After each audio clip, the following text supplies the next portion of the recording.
Good evening. I am here to announce the arrest of a Clay County Sheriff's Office deputy. On June 18th of 2025, a female called the Clay County Sheriff's Office to report a theft. At that time, 2 deputies were dispatched to her residence in Orange Park to investigate the call. While the deputies were at the victim's residence, one of the deputies, later identified as Ryan Perry, followed the victim upstairs to her bedroom while the second deputy remained downstairs gathering more information from witnesses. While Perry and the victim were in the bedroom alone, Perry demanded that the victim expose her breast for him, and then he inappropriately touched the victim against her will in a manner that completed the offense of sexual battery. On June 21st, CCSO was notified of the allegations against Perry, and detectives were immediately assigned to begin a detailed investigation. Through multiple interviews and further investigative efforts, detectives gathered the evidence needed to arrest Perry for armed sexual battery, and he was arrested earlier this evening. Ryan Perry has been employed by the Clay County Sheriff's Office since October of 2018. During that time, we have received 2 other complaints that were investigated. One investigation was sustained and one was unfounded. Copies of those reports will be made available to you following this briefing. Perry's employment was terminated at the time of his arrest just a while ago.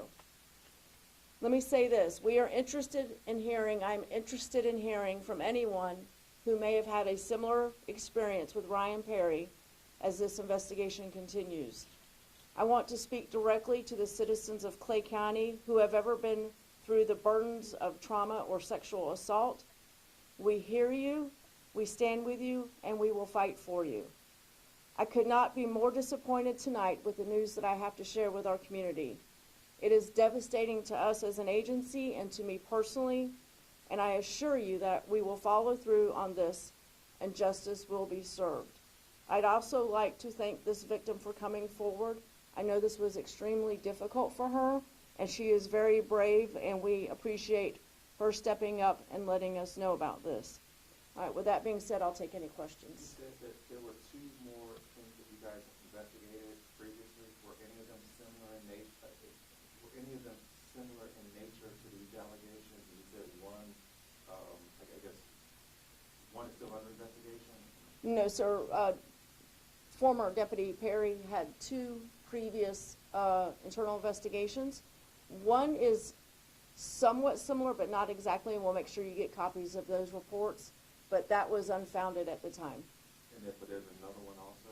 As a different type of charge. Okay, so nothing related to like sexual battery? No, sir. Okay. No, sir. And how long have you been with the force again? He started with the Clay County Sheriff's Office in 2018.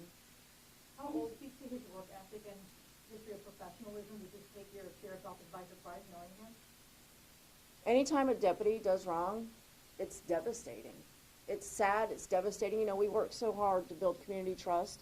We work so hard to build a culture here of an organization that serves and protects the community, not victimizes the community. So this is absolutely devastating. Can you confirm how old the deputy is? He is 33 years of age. Can you elaborate on how this was uncovered? Was the victim the one who reported this, and talk about how that came about? Yes, ma'am. So the victim, after the incident, had told some friends and family of what happened, and they encouraged her to call us, and she did. And so we, as soon as we got the phone call, we immediately called out detectives to start investigating it. I know you said that it launched the investigation that led to his arrest.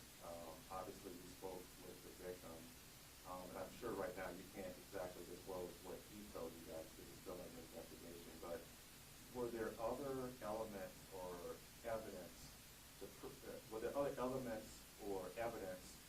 that provided you guys with probable cause to effect this arrest? Well, I mean, that's when we make an arrest, is when we have probable cause. I can't go into the exact evidence or investigative techniques, Eric, but you know, again, a victim came forward again, our detectives and our agency took this allegation very seriously. The detectives have been working nonstop with the victim, and former Deputy Perry was arrested and is on his way to jail right now. In all of your years in law enforcement, have you ever heard of or come across anything remotely like this before?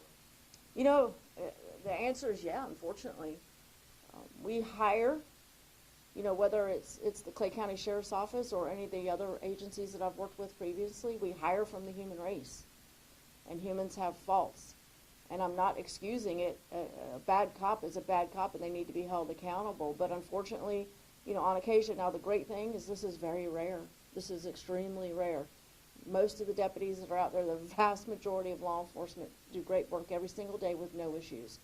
And, you know, the fact that we were able to, and I want to commend the detectives that did this investigation, because nobody likes a bad cop more than a good cop. And so these detectives were dogged in working with this victim to make sure that we had the evidence we needed to make the arrest today.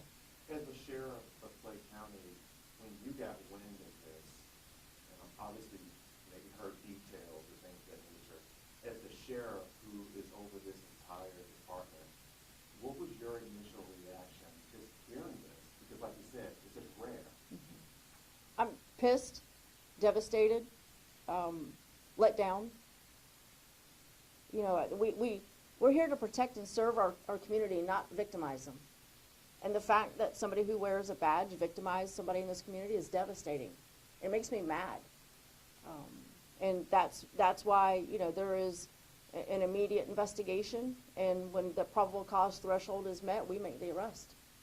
Sheriff, is this Deputy Perry, who is named Deputy of the Quarter in November 2023, did he come on? That I do not know, but we can confirm that later. Was the downstairs officer involved in any way? I know you touched on it a little bit earlier, but. Right. Based upon the investigation, we have no indication that the deputy that remained downstairs to talk to witnesses had any idea of what was going on upstairs. And obviously you guys are asking the public if they've ever had any interactions with this guy while in uniform. You want them to come forward. Yeah, absolutely. If anybody has had a interaction like this with Deputy Perry, or bad interaction with any of our deputies, listen, we hold our team to a very, very high standard. We have to. But specifically, if anybody's had any sort of similar encounter with Deputy Perry, we're asking you to come forward. You can call 904-264-6512, or you can send us a Safer Watch tip, and we will have one of our detectives reach out to you. Have there been any similar or any kind of complaints against his deputy in his time in service? I've already addressed that. He had 2 outstanding complaints previously. One was a sort of similar allegation, but not quite, and at that time it was unfounded. And is it considered armed sexual battery just simply because he was armed as a law enforcement officer? Yes, sir. Armed sexual battery under the color of law. And will a picture can be provided since you guys are looking for additional victims? Not at this time. These deputies have the protection of not having their photos released, but if something changes, we'll put it out. But we will provide you guys tonight a copy of IA reports, previous IA reports, and the arrest and booking report, which may be by paper or electronic. We're still working on that. Okay. Thank you.